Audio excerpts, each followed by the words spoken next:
SK super TMT, the long life TMT. ಈಗ ನಿಮಗೊಂದು ಅಂಕಿ ಅಂಶ ಕೊಡ್ತೀವಿ ನಾವು, ಯಾವ ವರ್ಷದಲ್ಲಿ ಎಷ್ಟು ಕೇಸ್ ದಾಖಲಾಗಿತ್ತು.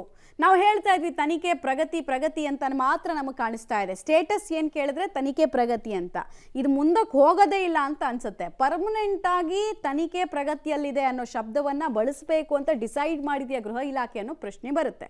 ಸೊ ಕೇಸ್ನ ಡೀಟೇಲ್ಸ್ ಅನ್ನು ಹೇಳ್ಬಿಡ್ತೀವಿ. ಸೊ ಯಾವ್ಯಾವ ವರ್ಷ ಎಷ್ಟೆಷ್ಟು ಕೇಸು ಅಂತನ್ಬಿಟ್ಟು ನೋಡಿ. 2024 ವಿಧಾನಸೌಧದ ಕೇಸ್ ಇದೆಯಲ್ಲ, ರಾಜ್ಯಸಭಾ ಚುನಾವಣೆ ಫಲಿತಾಂಶದ ಸಂದರ್ಭದಲ್ಲಿ ಅದು ಕೂಡ ತನಿಖೆಯಲ್ಲಿದೆ. ಇದೆಲ್ಲ ಬೆಂಗಳೂರು ಕೇಸುಗಳು. 2025 ವೈಟ್ ಫೀಲ್ಡ್ ಅದು ಕೂಡ ತನಿಖೆಯಲ್ಲಿದೆ. 2026 ಹೆಬ್ಬಗೋಡಿ ತನಿಖೆ ಹಂತದಲ್ಲಿದೆ. ಬೆಳಗಾವಿಯಲ್ಲಿ 2023 ತಿಲವಾಡಿ ಆರೋಪಿತರ ಸುಳಿವೇ ಸಿಕ್ಕಿಲ್ಲ, ಕೂಗದವ್ರು ಯಾರು ಅನ್ನೋದು ಗೊತ್ತಾಗಿಲ್ಲ. 2024 ಮಾರ್ಕೆಟ್ನಲ್ಲಿ ಆರೋಪಿತನಿಗೆ ಸಮನ್ಸ್ ಅನ್ನು ಜಾರಿ ಮಾಡಿದ್ದಾರೆ ಅಷ್ಟೇ. ಬಟ್ ಮುಂದಕ್ಕೆ ಹೋಗಿದೆಯಾ ಪ್ರಕರಣ ಕೇಳಿದ್ರೆ ಇನ್ನೂ ಕುಂಟುತ್ತಾ ಇದೆ ಪ್ರಕರಣ, ಇನ್ನೂ ಅದು ಲಾಜಿಕಲ್ ಎಂಡ್. ಇನ್ನು 2025 ಹುಣಸೂರು ಆರೋಪಿ ಪತ್ತೆಯಾಗಬೇಕು, ಪ್ರಗತಿ ತನಿಖೆಯಲ್ಲಿದೆ. ಅಂದರೆ ನಮ್ಮಲ್ಲಿ ನೋಡಿ, ಈಗ ಉದಾಹರಣೆಗೆ ರಾಜೀವ್ ಗೌಡನ ತಗೊಳ್ಳಿ. ರಾಜೀವ್ ಗೌಡ ಸ್ವಲ್ಪ ತಲೆ ಮರೆಸ್ಕೊಂಡ್ರು ಕೂಡ 10-12 ದಿವಸದಲ್ಲಿ ಹಿಡಿದಾಕಿದ್ರು. ಎಂತೆಂಥವ್ರನ್ನೋ ಯಾವ್ಯಾವುದೋ ರಾಜ್ಯಕ್ಕೆ ಹೋಗಿ ಹುಡುಕಾಕ್ತಾರೆ, ಬೇಕು ಅಂದರೆ ಮಾಡ್ತಾರೆ, ಇಲ್ಲ ಅಂದರೆ ಆಗಲ್ಲ ಅಷ್ಟೇ. ಶಿವಮೊಗ್ಗ 2025 ಹಳೆನಗರ ಠಾಣೆ ಬಿ ರಿಪೋರ್ಟ್ ಅನ್ನು ಸಲ್ಲಿಕೆ ಮಾಡಿದ್ದಾರೆ. ಅಂದರೆ ಘಟನೆ ನಡೆದಿರೋದ್ರ ಬಗ್ಗೆ ಸಾಕ್ಷ್ಯ ಇಲ್ಲ ಅಂತ ಕೇಸನ್ನು ಕ್ಲೋಸ್ ಮಾಡಿದ್ದಾರೆ. ಆರೋಪಿತರಿಗೆ ಕ್ಲೀನ್ ಚಿಟ್ ಅನ್ನು ಕೊಡೋ ಕೆಲಸ ಆಗಿದೆ. ನಾಮ್ಗೆ ವಾಸ್ತೆ ಅಲ್ಲಿ ಕೇಸ್ಗಳು ದಾಖಲಾಗ್ತಾ ಇದೆಯಾ ಪ್ರಶ್ನೆ.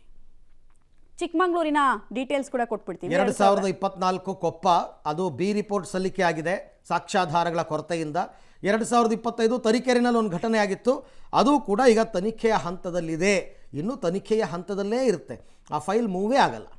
ಅಲ್ಲಲ್ಲೇ ಅವರವ್ರ ಟೇಬಲ್ನಲ್ಲೇ ಇರುತ್ತೆ. ಯಾಕೆ ಅಂದರೆ ಇಚ್ಛಾಶಕ್ತಿಯ ಕೊರತೆ. ಯಾರೋ ಹೇಳಿರ್ತಾರೆ ಬಿಟ್ಟಾಕ್ರೆ ಅದೇನು ದೊಡ್ಡ ವಿಚಾರ, ತಲೆ ಕೆಡಿಸ್ಕೊಬಿಡಿ ಅಂತ ಯಾರೋ ರಾಜಕಾರಣಿಗಳು ಅಥವಾ ಪ್ರಭಾವಿಗಳು ಫೋನ್ ಮಾಡಿ ಹೇಳಿರ್ತಾರೆ, ಹಾಗಾಗಿ ತಲೆ ಕೆಡಿಸ್ಕೊಂಡಿಲ್ಲ. ಸೊ ಪಾಕಿಸ್ತಾನ್ ಜಿಂದಾಬಾದ್ ಕೇಸ್ಗಳು ಎಷ್ಟು ಹಾಗಾದರೆ? 2023ರಲ್ಲಿ 3 ಕೇಸ್ ದಾಖಲಾಯಿತು 3 ವರ್ಷದ ಹಿಂದೆ. 2024ರಲ್ಲಿ 8 ಕೇಸ್ಗಳು ದಾಖಲಾಯಿತು ಬಹುತೇಕ ಚುನಾವಣೆಗಳ ಸಂದರ್ಭದಲ್ಲಿ. ಟೋಟಲ್ ಆಗಿ 11 ಕೇಸು 2 ವರ್ಷಗಳ ಅವಧಿಯಲ್ಲಿ ದಾಖಲಾಯಿತು. 2025ರಲ್ಲಿ 6 ಕೇಸು, ಅಲ್ಲಿಗೆ 3 ವರ್ಷದ ಲೆಕ್ಕಾಚಾರ ತಗೊಂಡ್ರೆ ನಾವು 17 ಕೇಸ್ಗಳು ದಾಖಲಾಗಿದೆ. ಶಿಕ್ಷೆ ಎಷ್ಟು ಕೇಳಿದ್ರೆ ಶೂನ್ಯ.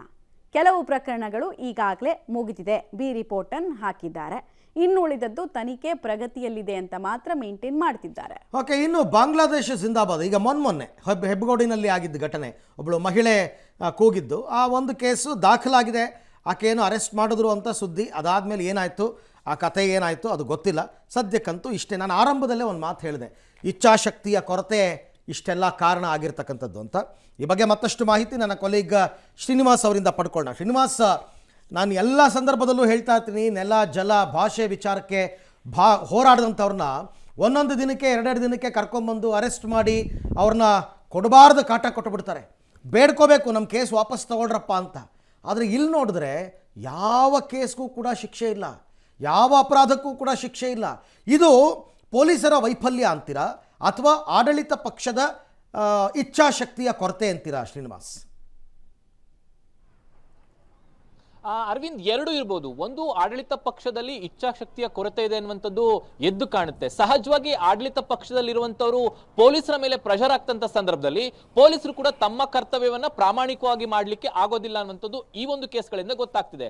ನಾವು ನಿಮ್ಗೆ 3 ವರ್ಷದ ಅಂಕಿಅಂಶಗಳನ್ನ ಕೊಟ್ವಿ. ಸುಮಾರು 17 ಕೇಸ್ಗಳು ಅದು ಪಾಕ್ ಪರ ಘೋಷಣೆ ಕೂಗುವಂಥದ್ದು, ಬಾಂಗ್ಲಾ ಪರ ಘೋಷಣೆ ಕೂಗಿರುವಂತಹ ಪ್ರಕರಣಗಳು ದಾಖಲಾಗಿದ್ದಾವೆ.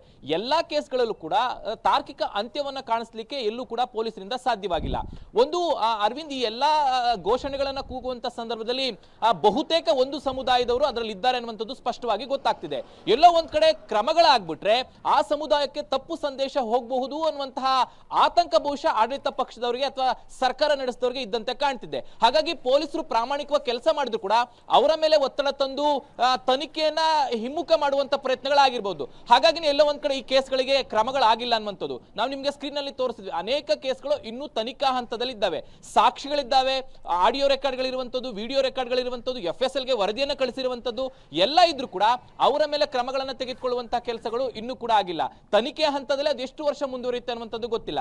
ಒಂದಂತೂ ಸತ್ಯ, ಈ ರೀತಿಯಾದಂತಹ ದೇಶದ್ರೋಹ ಘೋಷಣೆ ಕೂಗುವಂತವ್ರಿಗೆ ಶಿಕ್ಷೆ ಆಗದೆ ಹೋದ್ರೆ ಮುಂದಿನ ದಿನಗಳಲ್ಲಿ ಈ ಪ್ರಕರಣಗಳು ಜಾಸ್ತಿ ಆಗ್ತವೆ. 2023ಕ್ಕೆ ಹೋಲಿಕೆ ಮಾಡ್ಕೊಂಡು 24ಕ್ಕೆ ಹೋಲಿಕೆ ಮಾಡ್ಕೊಂಡ್ರೆ ಪ್ರಕರಣಗಳು ಜಾಸ್ತಿ ಆಗ್ತಿದ್ದಾವೆ. ಮಮತಾ ಅವರು ಹೇಳ್ತಿದ್ದಂಗೆ ನಮ್ಮ ಕಾನೂನಿನಲ್ಲಿ ಕಠಿಣವಾದಂತಹ ಶಿಕ್ಷೆ ಇಲ್ಲದೆ ಹೋದ್ರೆ ಅಥವಾ ಪೊಲೀಸ್ ಇಲಾಖೆ ಅಥವಾ ಸರ್ಕಾರದಲ್ಲಿ ಕಠಿಣ ಕ್ರಮಗಳಾಗದೆ ಹೋದ್ರೆ ಈ ರೀತಿಯಾದಂತಹ ಘಟನೆಗಳು ಅಥವಾ ಈ ರೀತಿಯಾಗಿ ಎಸ್ಕೇಪ್ ಆಗುವಂತ ತಂತ್ರಗಳನ್ನ ಮಾಡುವಂತ ಸಾಧ್ಯತೆಗಳು. ಹಾಗಾಗಿನೇ ಸರ್ಕಾರಗಳು ಇಚ್ಛಾಶಕ್ತಿಯನ್ನು ತೋರಿಸಬೇಕು. ಅದರ ಜೊತೆಗೆ ಪೊಲೀಸರು ಕೂಡ ಇದನ್ನ ಗಂಭೀರವಾಗಿ ತಗೊಂಡು ಕ್ರಮವನ್ನ ತೆಗೆದುಕೊಂಡು ಅದಕ್ಕೆ ಕಠಿಣ ಶಿಕ್ಷೆ ಕೊಡುವಂತ ಪ್ರಯತ್ನವನ್ನ ಮಾಡಿಸಿದ್ರೆ ಬಹುಶಃ ಇಂಥ ಕೇಸ್ಗಳು ಕಡಿಮೆ ಆಗುತ್ತೆ ಅಂತ ಅನಿಸುತ್ತೆ. ಅರವಿಂದ್, ಆದರೆ ಶ್ರೀನಿವಾಸ್ ಬೆಸ್ಟ್ ಎಕ್ಸಾಂಪಲ್, ಬೇರೆದೆಲ್ಲ ಬಿಟ್ಬಿಡಿ.